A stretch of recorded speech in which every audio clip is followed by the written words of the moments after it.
Hello and welcome to part 2 of Dialogue Spring Festival Special. Today we are talking about fashion in modern China. Once again, I'd like to introduce our guests. We have designer Percy Gilbert, who is also the honorary dean at Institute Yingchang, one of China's top fashion schools. Also Duan Yanling, the chair of Open Heart Design Alliance, and Cao Yuan, who is a final year student at Institute Yingchang. Welcome back, everyone.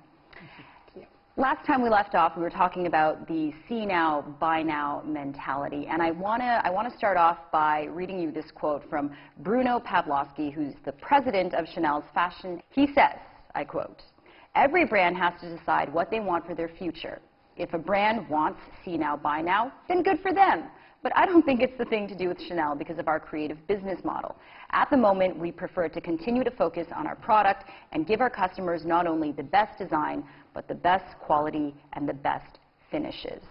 So Percy, starting off with you, what do you think of what he said? And is that a representative of most of the old school European design houses, fashion houses? Yeah, I'd say that, you know, I agree with him to a point. But I think life is always moving. So you've got to know when to jump on something and when not to. You've got to know when something's going to, you know, when something's the future. I remember watching a documentary on the people that built America, and it was always the people that had the sight beyond what was just there. That, you know, they knew that trains were the next thing, so they invested everything they had. They knew that boats were the next thing, so they poured their whole life savings into it. You've got to see the next big thing coming. So my question would be, is the internet the next thing that's coming? When I see the way that the young people are using the phone and the way they're using the internet in China, it's so convenient, it's so easy, you know, and I feel they don't understand you know, a lot of other things. So I wonder whether the internet is one of the next big things, and I think it can't be ignored. And do you think if some of these designers, like Tom Ford is someone who is like, okay, I've tried it, see now, buy now is not for me, I'm sticking to the old school. Do you think that if they don't jump onto this bandwagon that their brands will suffer? Well, I think the design, we also talk about the design thinking as a way of doing things. And we're not talking about what we see as a phenomenon in the market at the end result. I think design, what we truly believe, is an inside-out process. It's something you know what you are good at it, that you are passionate about, and you have a system support it and sustain it, and that's how you kind of manifest the result as what it is. See now, buy now is a trend. We observe the market, but for individual brand, individual designer, that's still going to be inside-out process. You cannot just, whatever happened now, I'm going to follow, and that will never make you sustain more than 3 months, as you mentioned. So I guess this whole idea of see now, buy now, like everybody's doing it, I can do it, and you never see it. They've been doing this 10 years. Maybe. You know, you see the result and you should catch on. You need another 3 months, 3 years at least. So I think the internet is not next thing. I think the blockchain is next thing. Internet is already past that. Internet is part of our life. Oh, gosh. Yeah, blockchain. Don't want to get into a discussion about that. But internet is definitely today. It's not tomorrow, I guess. You know? Okay. I'll just go to the next question. Okay. Percy, you've consulted with many big fashion companies in China. What do you think is the most important thing to start a successful Chinese brand? So for me, when I studied fashion, I learned that you're not really so much selling a product, you're selling a lifestyle. And I think that's what is missing when I'm looking at these brands. I'm walking around and I'm like judging them. You know, I've got like 19 years of voices, people speaking to me, and, you know, and bosses and people telling me, you know, how to make amazing designs. So when I'm walking around, I'm identifying that it's definitely the lifestyle. You know, when someone buys a product, they're saying something about themselves. You know, young people, they're saying, hey, I'm cool, I know what's happening. Or, you know, they're saying, oh, I'm into this kind of music, or I'm into that. And even older people. So it's about identity. And so I think what brands in China need to do is to find out more about their customer, know who your target customer is, where are they hanging out, what movies do they like, who's their favorite celebrity, this kind of thing. And then I think then they need to cater for that customer, you know, and give them that lifestyle that they want. Also, I have to say this, and I said this to a massive fashion company here in China, was that I actually believe that ignore what's happening online and the internet and on your phone to your peril. I think it's so important what is happening online, and that it can't be ignored. You know, we see so many major brands going, you know, losing touch with what's actually happening. You know, and I don't want to name these brands, but I've seen them, massive brands, just suddenly having to close so many stores, and it's happening everywhere. So I would say to anyone starting up that they've also got to keep up with the latest technology and what's going on. You don't have to fight it. You can find a way to shape it. So you have to know your market, know your audience. Definitely, know your audience and give them what they want. But that's really hard to pinpoint, isn't it? Especially in today's China that's changing so fast, over 1 billion people. How do you think a fashion brand can tackle that? Do they just segregate some niche markets and go, okay, you know, that might be 5%, but it's a big 5%. Let's go. I think that's really enough. When people ask me about China, I say, okay, China is as diverse, as massive as the world. You can ask me, how is the world? You know, China is a complicated, really fragmented market, and if you can target the 5% precisely, you already are a winner. For sure, you cannot talk about China. You talk about billion market, that's really shooting in the dark. That's why we always tell the clients, like, you really rather whisper to the right audience than shouting to the dark. Yeah? So the China market is most difficult market, but anything is possible. I think that's a really exciting, but you have to understand this is not a market. So your thing has to cater to someone that can resonate your idea, your product, your value, your lifestyle. You cannot just like, I'm going to cater to you. I think Chinese customers are the least loyal customer in the world, you know. So the restaurant can be fashionable only a year, and the next thing. So because we are used to this new thing, newness, of freshness. So how can you reinvent yourself constantly? You can keep up the pace and go for it. Otherwise, I think safest bet is stay who you are and really cater to the 5-3%. You're a winner in the long run. You know, people, we're not just who we are one time. Like today, I look at Percy, and I think beautiful cut suit, turtleneck, refined, chic. But who knows? Maybe when Percy goes dancing at night, he wears something different, or when he's on the weekend. And I look at you and I'm like elegant, refined, but also a bit edgy and laid back. So if we go around and kind of like judge people based on what they're wearing, that's not necessarily what they always wear all the time. Like, people have different facets to their personality, and that's something else that these designers can try to, you know, put their radar on. So there's this young, I think it's a Chinese men's designer brand called Croquis. Am I saying that right, Percy? Crocus? Is it Crocus? Because it's kind of with a Q, like the marquee. So I'm like, Croquis? And I don't know if we'll have we might have some images of their fashion. And I guess I would describe their style as futuristic, bohemian, minimalist, chic. And they seem to be doing very well in China. So how have they broken the mold, and why do they seem to be succeeding where other brands aren't?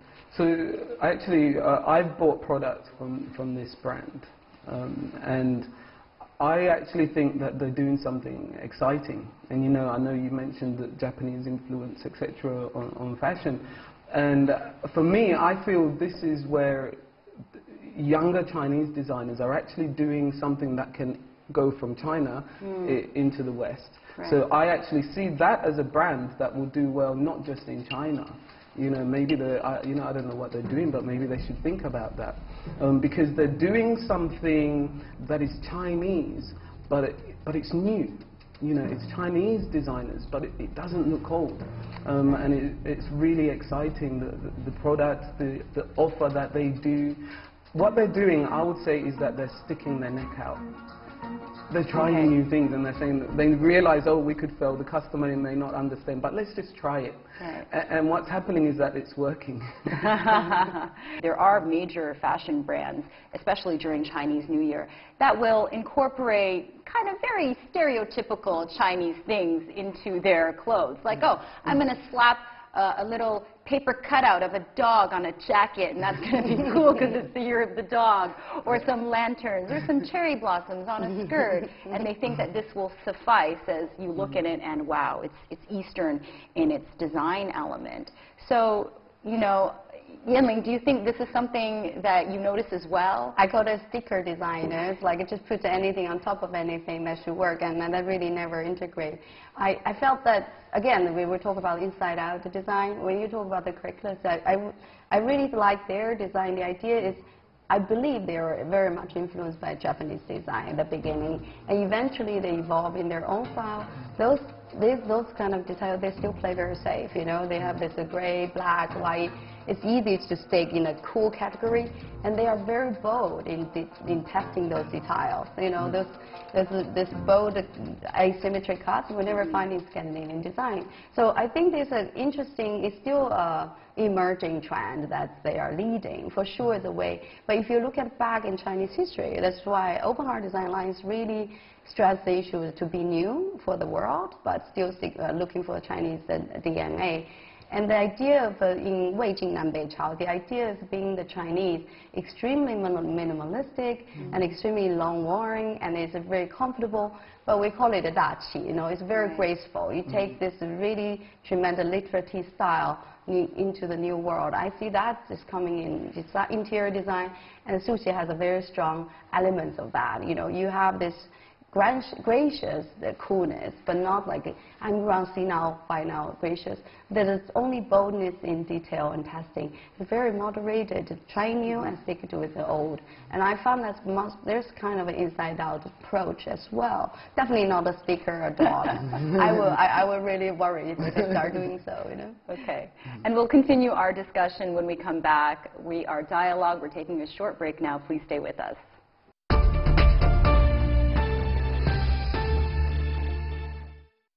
Welcome back to Dialogue Spring Festival Special. Today we are talking about fashion in modern China. Now, right before the break, we were discussing Chinese fashion brands and what makes them so successful. But right now, I want to turn the attention, because both of you are veterans of the fashion industry.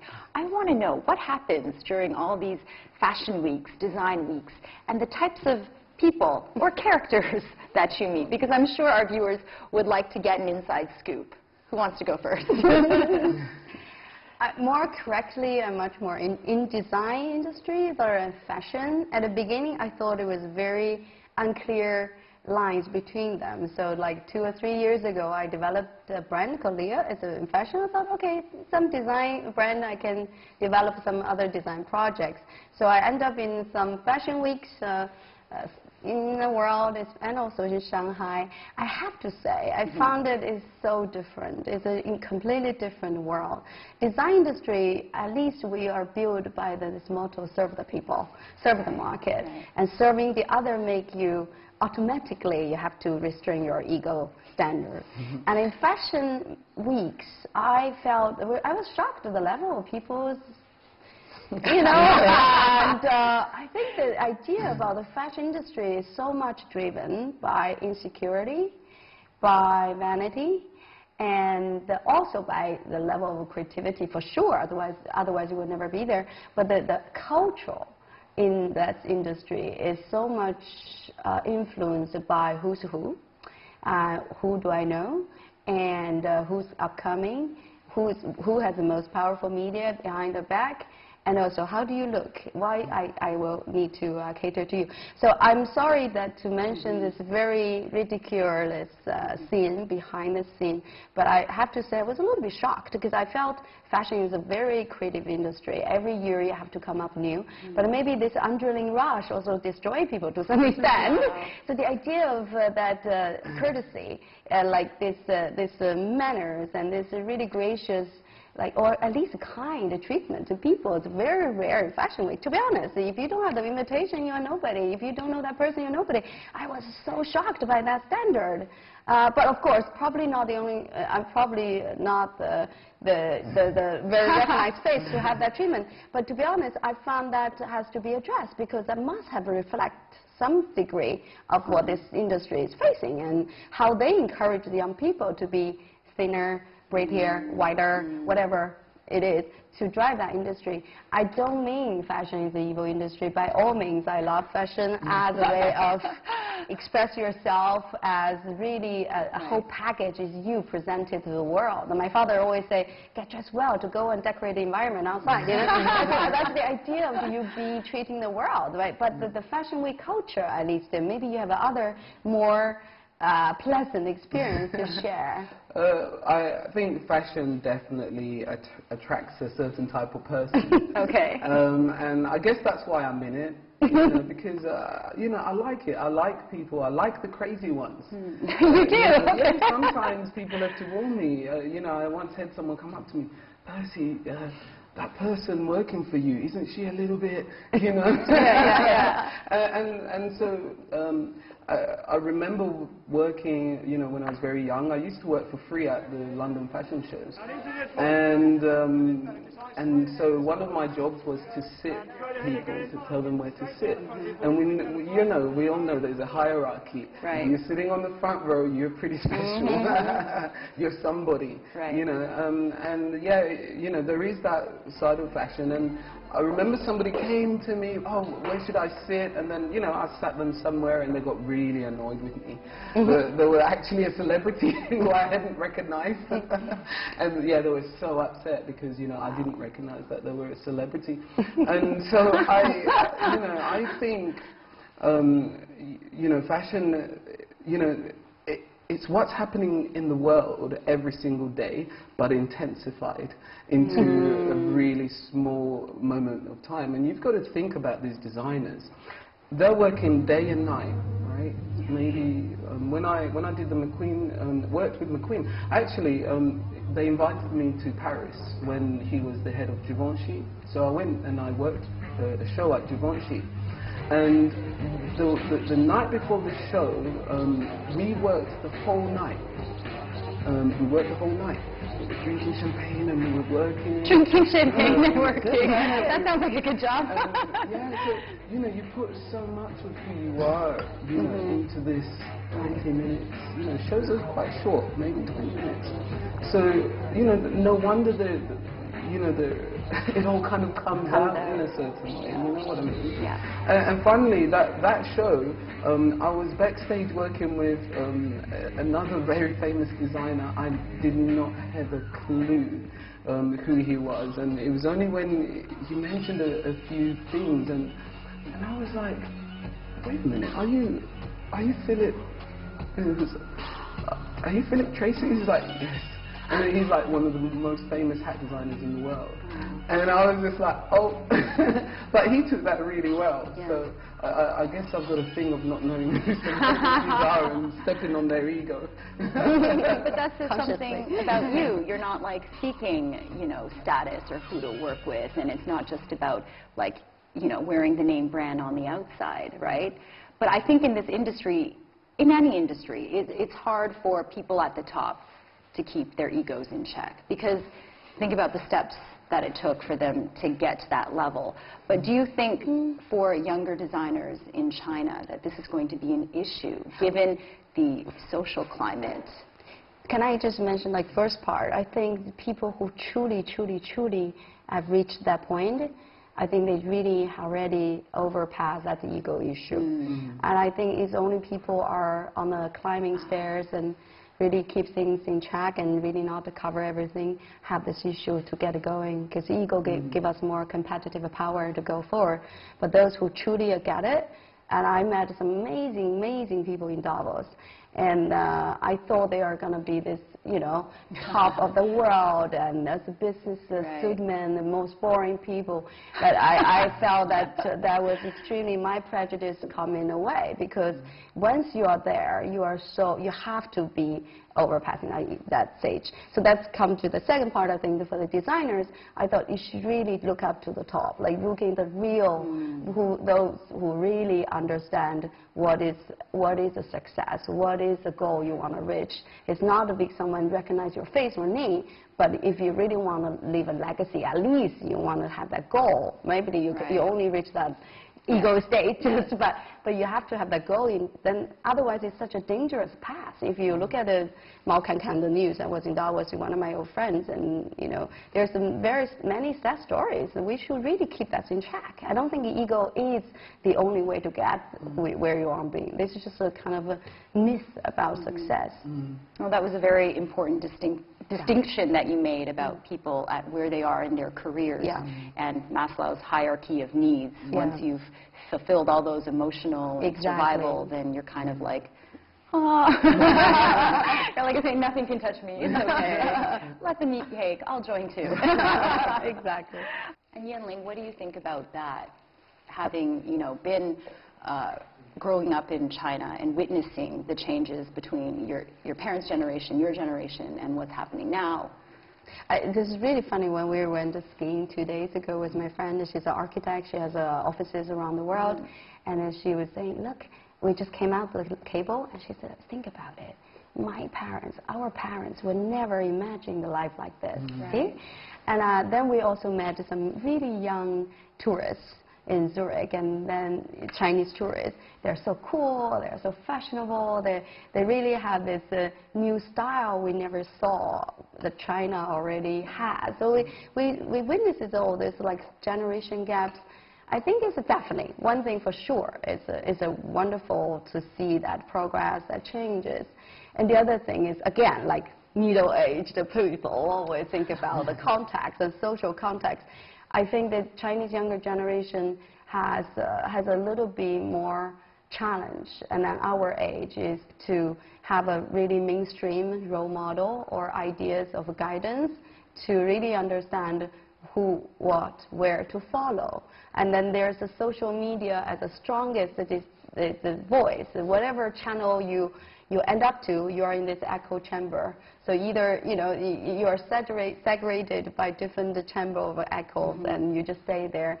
And there's very confusing. I think the idea of being younger generation, not Chinese, I mean, but in general, is to really find that inner voice or the right guidance to keep this really in balance, everything a little bit in check. I felt this, if I were you, I must be really confused, you know, here's this, here's that, and everything available, everything possible, but I don't have anything, I have to get going. It's such a stress moment for your age. I think that's just what the Chinese younger generation really facing, because there's nothing like your parents. I cannot refer to my parents. You know, it's not like in U.S., Europe. You always can refer to older generation. I innovate, but I have some heritage that I carry on. But my parents never understood why I go skiing. Why do this such trouble? You know, it's so cool. But your generation was like, why do I do these things? Because my parents don't get it. They never knew what Snapchat is. How can I communicate with them?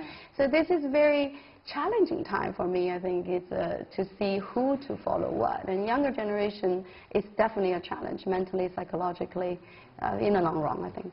I do agree. I think that there is a hurdle that they need to jump. I was reading some articles about millennials in China and just how the amount of competition they face, not just in design school, but everywhere else, the job market. There's an immense pressure coupled with the fact that, you know, a lot of these children grew up in kind of one-child families. And so all that pressure, not just from society and the competition they face with other students, but from their parents. And so, you know, turning to fashion and the luxury market and this throwing in the digital age, do you think that that's kind of making it a little more challenging? Like, it's serving as an outlet for them, a distraction such as television shows and pop culture. Are they absorbing this and saying, okay, I need to have this because this will make me happy? Like the consumerism is becoming a replacement or a tangible thing that they can kind of place their happiness on. Like how dangerous do you think that is, this rampant consumerism? And I think the younger people are facing different problems, and it is a fix to, you know, buy something really quickly online. So I think it's up to maybe the older generation to say, hey, this is something that's happening. How can we protect, you know, our younger people? You know, and I think it's a global conversation. I don't think it's just a problem in China. And do you think the fashion industry can play a role in reversing that? You mentioned it's being eco-friendly and responsible with its message. Do you think that fashion can somehow do that, even though it kind of stands in contradiction to it because it's like, you know, see now, buy now, and you have to have this item? Like, fashion is something that people follow. Right. And, you know, we know celebrities, people follow celebrities. So I think anyone who has a voice and they're saying something positive can influence. So I think fashion can influence. I remember there used to be a TV program called Ugly Betty. Yes. And this girl, she went against everything that, you know, conceptions we have for fashion. You know, you've got to look this way, you've got to be really pretty, you've got to be tall.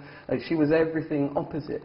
So the program was called Ugly Betty, and I think it actually had a positive impact, you know, to say, hey, you can actually work in fashion, you don't have to wear these clothes, you don't have to look this way.